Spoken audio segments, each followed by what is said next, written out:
Hi listeners, please stay tuned. Major changes that Bangalore needs from the legislative side and from the administrative side. From the legislative side, we need two or three things. One is to recognize that Bangalore is different from other cities in the state and have legislation that is specific to Bangalore. We can't have a broad Municipal Corporations Act or a Town and Country Planning Act that applies here without understanding that here is a different place from there. Therefore, we had proposed in Abide the Bangalore Governance Reforms Bill. We need something like that, something that recognizes that a metropolitan city has many linkages that need to be managed differently from your average city and municipality. The second is to focus on land, because land is the most important part of this difference. The value of land is very high. In fact, the majority of the value, economic value of a location is tied to the value of the land itself.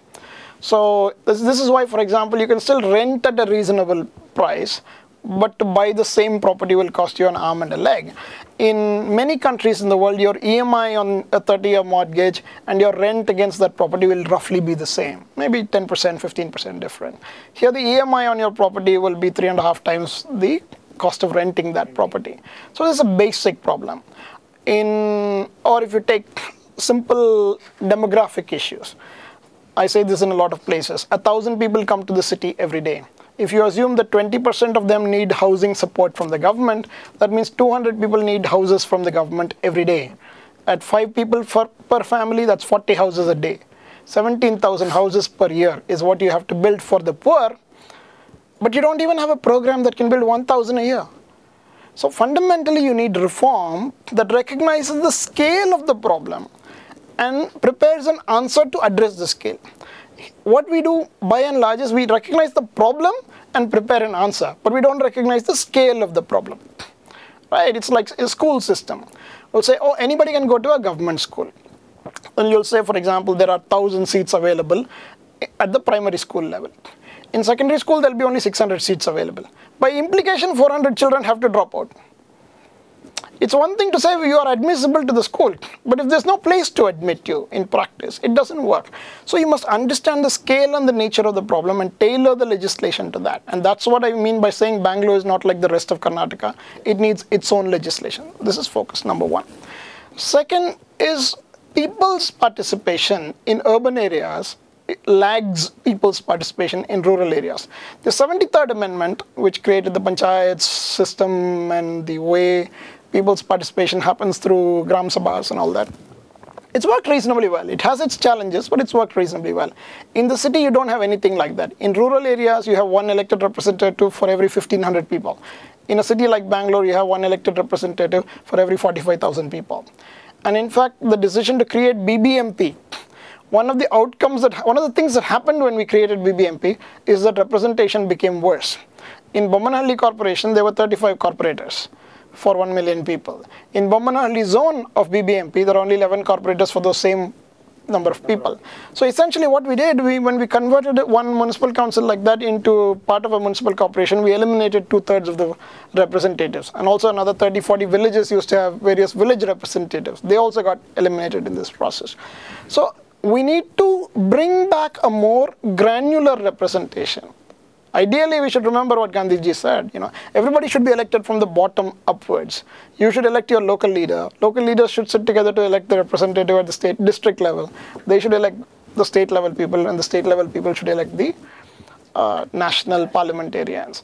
We are, of course, going down a completely different trajectory. But fundamentally, until you feel you have control of your neighborhood, you won't feel that government has got anything to do with you. And this is the legislative direction that is needed. What about administrative side? Administrative is more about silos. Take mobility. Traffic police is supposed to enforce and regulate. The bus stops are built by BBMP. The footpaths are maintained by BBMP. The buses are run by BMTC. Now there is a metro also.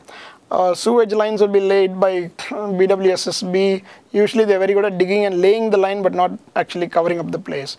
So you've got all these challenges. The city does not have an integrated system of creating civic infrastructure. And the Metropolitan Planning Council, which was imagined by the Constitution to address this thing, is not in existence. So the first thing you need is integrated government of all of these different things. In some places they have tried to solve this. In Bombay, the municipal commissioner is actually an ACS rank officer, and therefore he's able to pull things together by the weight of his seniority itself.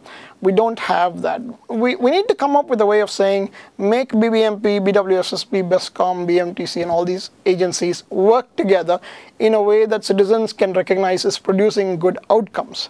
This is what is needed at the administrative level. The other thing I would say is we should stop transferring officials across competencies.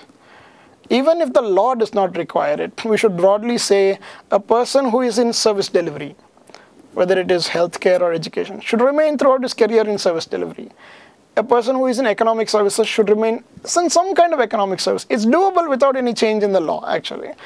Even though the ARC recommended such changes, you don't actually need a change in the law to do these things. It's merely a transfer management system and a career management system. If we can professionalize career management in the municipal corporations, we need municipal personnel reform. Many posts are vacant.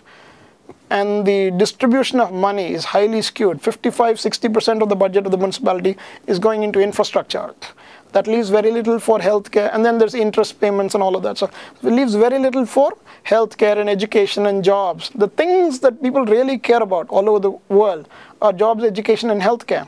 But these do not find a significant place in the way we allocate money. This has to change.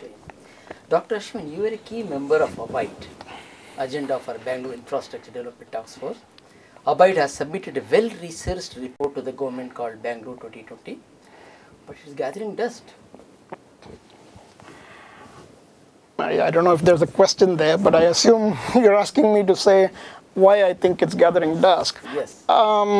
It's hard to say. I think an important part of Plan Bangalore 2020 is a redistribution of planning power and a redistribution of power to include citizens also. By implication, this means that the current way in which political power is exercised has to change into a new mode. And this has been one of the big challenges, that nobody in the political system would like to quote-unquote give up their power. But I don't think they should see it like that. They should say that their power comes from representing the people. And if the people have some of this power, that's not a dilution of their power. In fact, it's a dilution of their responsibility, so that more people can be responsible for more things. If I, in my neighborhood, am in charge of taking care of things at a neighborhood level, then to that extent, the burden of expectation on my elected representative is lower. I don't expect the corporator to solve all the problems. Some problems I should solve myself. I don't expect the MLA to solve all the problems. So a dilution of power doesn't necessarily mean it's a bad thing. The other thing is that everybody knows this kind of change is needed. By and large, you talk to any of the politicians, and as I told you, I know many of them. You talk to many of them, they will say, "Idella madlebeku sir." They know that it needs to be done. There is uncertainty about how the political system will look after it's done. And uncertainty is a risk that they are trying to avoid.